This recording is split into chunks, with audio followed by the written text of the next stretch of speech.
Hey, good morning. Jason here, Birchfield Family Farm, Oxford, Ohio. Good word today is from Proverbs 3.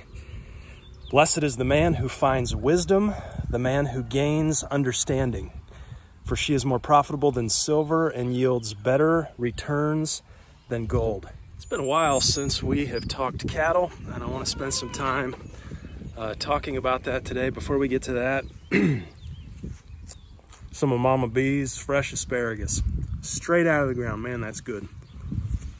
It's that time of year. We have 5 lambs on the ground. Everybody's doing well. Tiny the lamb, putting on weight, put on 0.2 of a pound just from yesterday to today. So we're taking that as a good thing. Still, you know, the next phase here is trying to get him to latch on to Mama. Tiny's our bottle lamb. Made a video on that up here, over here, I don't know, somewhere. Let's head out here to the paddocks. Okay, this is one of the most exciting times of the year. One of my favorites here on the farm. We have green, lush grass, as you can see. But it's also one of the most challenging, and what I mean by that is I really want to get going on our rotation. Looking back at last year, we started on May 1 with the rotation. I believe we got 5 rotations in, typically about 30 days per rotation.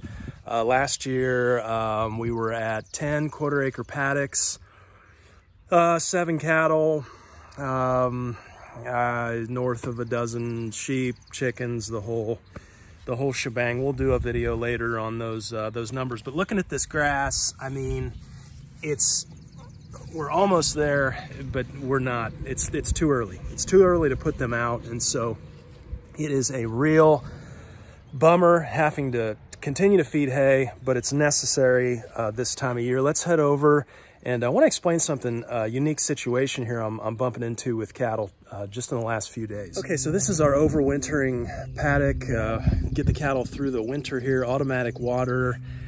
And this is where I have had them for, you know, going through the winter. Now, when it got really wet, you can see I had them going down this alleyway to the water, and then I gave them access to the bigger field out that way, just to, you know, try and cut down on the mud. You get in the mud and stuff, and it takes so much longer for the pasture to bounce back than that next year, especially if you're putting hay on top of it. But let's look at a couple context clues here, and then talk about a unique situation. You can see this pat. Oh, that's hard to point backwards on the, yeah.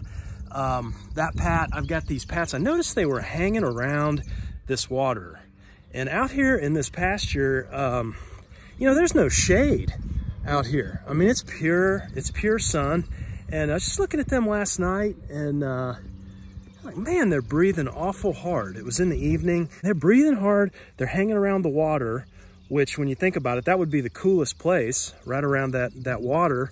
And then today, you know, this morning, I'm seeing that real runny manure. Tell you what it brings me back to is that tetany situation that we had last, was that just last year? Last September. And I'll link to that video talking through that. Just a heartbreaking loss of a heifer. And that gets me into the worst advice we've ever been given on cattle. And that is, hey, for your mineral program, just mix up a little bit of organic kelp and a little bit of Redmond salt. Mix that up, equal parts weight, put it out there, you're fine. The pasture makes up for whatever you're deficient in. You know, that was the worst advice we got from a feed supplier. Cost us the life of a heifer.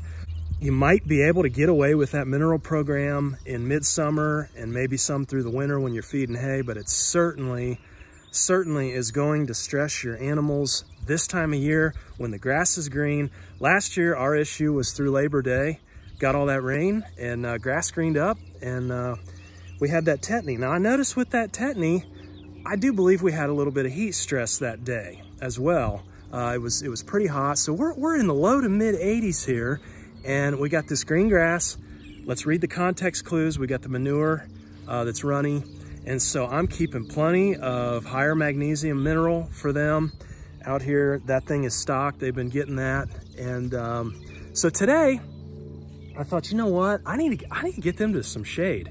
And so I opened up this fence down here, and right down here, I normally keep that electrified through there, but to open that up, and that was a bear to get them through there. And that's a curious thing about cattle is if you have electric lines established and you open them up, they do not want to go through there. And I don't know if they have trouble seeing the wire and they don't know, but I actually have one little calf, Joy calf here. She's still out. She's still out. She can't figure out how to get around there to the shade. We've tried to run her down and she will not go. Let's try and do that again. Joy, let's go down. See if you can go down and around. Go on. Boy, doesn't she look great? Man, she is a awesome little calf. Yeah, see, she's just not gonna do it. We kind of had her pinned in there once already, but the wire's open, but she just can't do it. Go on, Joy calf. Go on. Go on. Oh, she's gonna run off. So anyway, this situation here on the cattle is really unique because we're in mid-April and they still have their hair coat on. And we're hitting low to mid 80s here, full direct sun, bright blue skies. And you know, it gets to the evening time and they're stressed. You know, we're seeing signs of heat stress here in mid-April. I do not remember going through this early. You know, I was just telling my wife this morning, you know, even if we went to a paddock, which we're not ready. Even if we did, there's no leaves on the trees yet, right? The trees haven't leafed out, so there's not a lot of shade. You know, potentially could go down in the woods, but then we're hauling hay all the way down in the woods. Don't really want to do that. So for now, it stays nice and cool up against that concrete building there.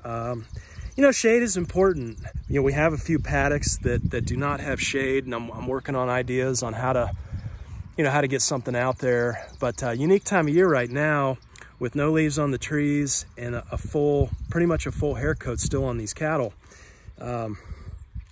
Man, obviously when they slick off, that'll help a lot. But, you know, keeping that high mag mineral out on this bright green grass and then giving them access to shade. Obviously they've got plenty of cool water here. You know, I mean, it's not like we're 95 degrees, but you know, topping 80, very, very little wind. Things are well on the farm. Hope you're well today. And you have any questions, comments, maybe you raise cattle, sheep, tell us about it, weigh in.